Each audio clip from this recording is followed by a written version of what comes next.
اعوذ باللہ من الشیطان الرجیم بسم اللہ الرحمن الرحیم وفی الارض قطع متجاورات وجنات من اعناب وزرع ونخیل صنوان وغیر صنوان یسقى بماء واحد ونفضل بعضها على بعض في الأكل ان فی ذلک لآیات لقوم یعقلون۔ اور دیکھو زمین میں الگ الگ خطے پائے جاتے ہیں جو ایک دوسرے سے متصل واقع ہیں۔ انگور کے باغ ہیں، کھیتیاں ہیں، کھجور کے درخت ہیں جن میں کچھ ایک ہیں اور کچھ دو ہیں۔ سب کو ایک ہی پانی سیراب کرتا ہے، مگر مزے میں ہم کسی کو بہتر بنا دیتے ہیں اور کسی کو کمتر۔ ان سب چیزوں میں بہت سی نشانیاں ہیں ان لوگوں کے لیے جو عقل سے کام لیتے ہیں۔ کا ترجمہ آپ نے سنا۔ یہ سورہ اللہ تعالیٰ کی جو عظیم الشان نشانیوں کا اس میں ذکر کیا گیا بڑے زبردست انداز میں، اور اس کا مقصد کیا ہے وہ بھی اللہ تعالیٰ ہر آیت کے اینڈ میں آپ کو اس کا بتا رہے ہیں ساتھ ساتھ کہ ان آیات کو بیان کرنے کا مقصد کیا ہے۔ جیسا کہ ہم نے آیت نمبر 2 میں پڑھا کہ اللہ تعالیٰ نے فرمایا اپنی نشانیوں کا ذکر کر کے کہ تاکہ تم لوگ اللہ تعالیٰ کی ملاقات کا یقین کرو۔ اور آیت نمبر جو 3 تھی اس میں بھی نشانیاں بیان کی اور فرمایا کہ اس میں نشانیاں ہیں ان لوگوں کے لیے جو غور و فکر سے کام لیتے ہیں، یعنی کہ ملاقات کا یقین، اس کے بعد جو لوگ غور و فکر سے کام لیتے ہیں ان کے لیے نشانیاں۔ پھر آیت نمبر جو 4 آج ہم نے پڑھی ہے اس کا اینڈ بھی جو ہے وہ ان لوگوں کے لیے نشانیاں ہیں جو عقل سے کام لیتے ہیں، یعنی کہ جو آپ ان نشانیوں کا بیان کرنے کا مقصد وہ بھی اللہ تعالیٰ نے بیان کر دیا کہ جو عقل سے کام لیتے ہیں ان کے لیے اس میں نشانیاں ہیں۔ اب اس آیت کو ہم ذرا غور سے پڑھیں اگر اور اس میں غور و فکر کریں تو آپ کو بہت سی چیزیں جو زندگی کی سمجھ آ سکتی ہیں۔ جیسا کہ اس کا جو آیت کا پہلا پارٹ ہے، زمین میں الگ الگ خطے پائے جاتے ہیں۔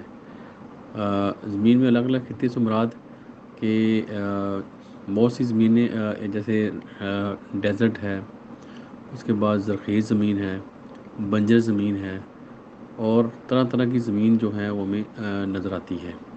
زمین کے اندر، پوری زمین کے اندر بہت سی ٹائپ کی زمینیں ہیں، یہ ان کی طرف اشارہ کیا گیا ہے۔ اور زمین جو عربی زبان میں زمین جیسے اس کا عربی میں ارض کہتے ہیں۔ ارض سے مراد جو ہوتا ہے کوئی بھی گول چیز ہو، عرب اس کو ارض کہتے ہیں، یعنی کوئی بھی گول چیز کو ارض کہا جاتا ہے۔ اب اس میں اگر غور کریں اس عربی کی اس الفاظ میں، اس لفظ کے اوپر، تو بھی آپ بہت گہرائی میں جا کے بہت گہرائی میں آپ اس کے اوپر غور کر سکتے ہیں۔ فار ایگزامپل آپ دیکھیں زمین کی کائنات کی ہر چیز گول ہے۔ ایک چھوٹے سے چھوٹا جو سیل ہے وہ بھی گول ہی شیپ ہے، اور جو بڑے سے بڑا جو سیارہ ہے، جو ستارے ہیں، سب گول شیپ میں ہیں۔ تو یہ جو ارتھ کا جو لفظ صرف زمین کے لیے نہیں ہے، ہر جو گول چیز ہے اس کے لیے یوز ہوتا ہے۔ تو اگر آپ غور کریں گے تو آپ بہت سی چیزیں آپ کو اس میں سمجھ آ جائیں گی اس آیت کے اندر ہی۔ اور زمین کے اندر بھی اگر ہم زمین کے اوپر اس کی اگزامپل لیں تو یہ ہمیں سمجھ آئے گی، جیسے اللہ تعالیٰ نے فرمایا کہ اس میں انگور کے باغ ہیں، کھیتیاں ہیں، کھجور ہیں، اور جو کچھ یعنی کسی کی ایک جڑ ہے، کسی کی 2 جڑیں ہیں۔ ایک تو یہ تو سمپل اس کی ایکسپلینیشن ہے۔ اگر عام یہ جو ایگزامپل دی گئی ہے، کیونکہ یہ عربوں کے اوپر پہلے قرآن نازل ہوا ہے، تو عرب کے اندر یہی درخت تھے زیادہ تر، انگور اور یہ کھجور کے جو عام باغات تھے یہاں پہ نظر آتے تھے، تو اس لیے ان کے لیے ایگزامپل دی۔ لیکن اگر آپ جتنے بھی قسم کے آپ پھل دیکھیں گے پوری زمین کے اندر، تو سب کے اندر آپ کو ڈفرینٹ اسی طرح کی نشانیاں نظر آئیں گی۔ لیکن جو اشارہ جو کیا گیا ہے وہ سمجھنے کی ضرورت ہے کہ اس کا مقصد کیا ہے ان آیات کو بیان کرنے کا۔ تو اللہ تعالیٰ نے جو فرمایا کہ ان سب کو ایک ہی پانی سیراب کرتا ہے۔ یہ جو چیز ہے کہ اصل جو چیز ہے، جو پانی ہے، وہ سب کو ایک ہی دیا جاتا ہے، لیکن اس کا رزلٹ کیا ہوتا ہے کہ اس سے طرح طرح کے پھل نکلتے ہیں، اور کوئی جو پھل وہ میٹھے ہوتے ہیں، مزے کے ہوتے ہیں، اور کوئی جو پھل ہیں وہ اتنے زیادہ مزیدار نہیں ہوتے، آپ کہہ سکتے ہیں کہ اس میں جو ٹیسٹ وہ کم ہے۔ دیکھیے اللہ تعالیٰ کا جو فرمانے کا مقصد یہ ہے ہمیں سمجھانے کا کہ پانی سب کو ایک ہی ملتا ہے، یعنی کہ جو سورس ہے وہ ایک ہی ہے، لیکن جو رزلٹ ہے وہ ڈفرینٹ ڈفرینٹ ہے۔ رزلٹ کیوں ڈفرینٹ ڈفرینٹ ہے؟ یہ ایک تو اس میں جو سمجھنے کی بات یہ کہ اللہ تعالیٰ کی یہ اللہ تعالیٰ کی جو مرضی کے مطابق ہی سب کچھ ہوتا ہے، کہ وہ اللہ تعالیٰ نے جو ٹیسٹ رکھے ہیں سب کے اوپر۔ دوسرا اس میں نشانی یہ ہے کہ اصل چیز جو انسان جو بھی چیز جو رزلٹ ہے، جو بھی چیز ہے اس کا جو رزلٹ ہے اس کے اندر ہی ہے۔ فار ایگزامپل ایک جو آم کی گٹھلی ہے، تو آم کا درخت اس کے اندر چھپا ہوا ہے، صرف آپ نے اس کو زمین کے اندر ڈالنا ہے تو درخت باہر نکل آئے گا، ٹھیک ہے نا؟ ایک ہی چیز اس طرف ہے، یعنی کہ جو ٹیسٹ ہے وہ اس کے اندر ہی چھپا ہوا ہے۔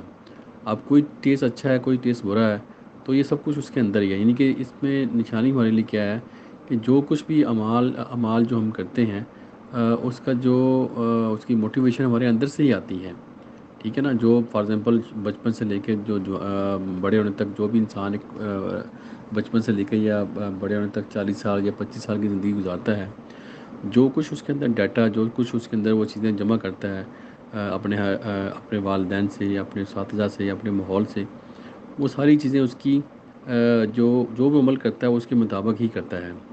تو یعنی کہ جو بھی وہ ڈیسیژن لیتا ہے انہی جو اس کے ایکسپیرینس کے مطابق ہی لیتا ہے۔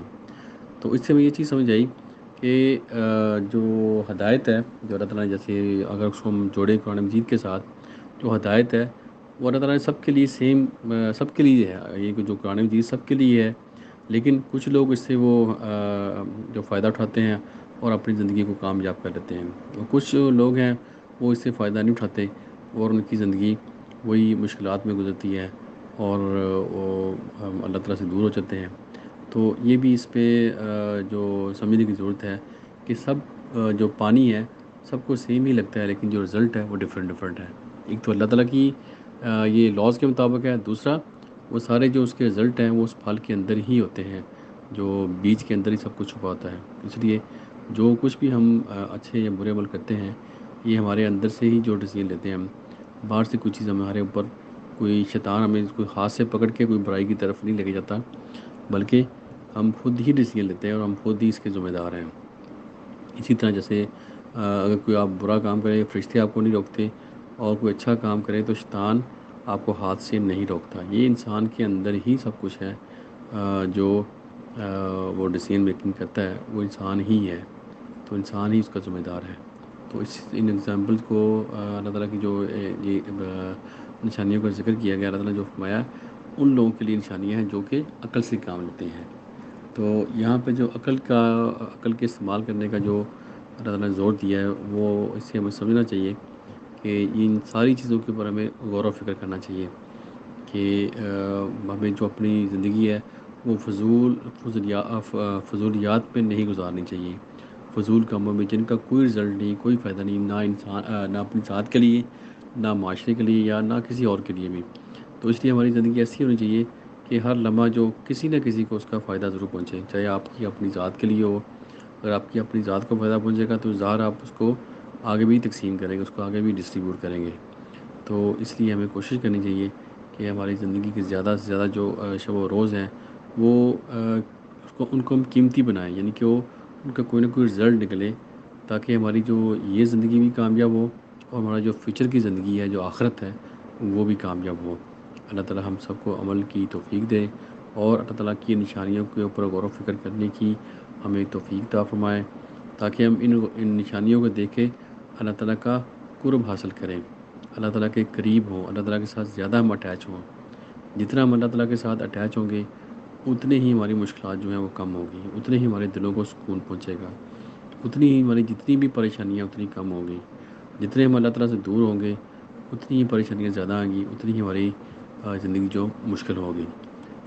دعا کہ پوری دنیا میں جہاں جہاں کوئی بھی انسان پریشان ہے، اللہ تعالیٰ ان کی پریشانیاں دور کرے، جو بیمار ہیں ان کو شفا دے، اور جو فوت ہو چکے ہیں اللہ تعالیٰ ان کی مغفرت کرے۔ آمین۔ صدق اللہ العظیم۔ جزاک اللہ خیر۔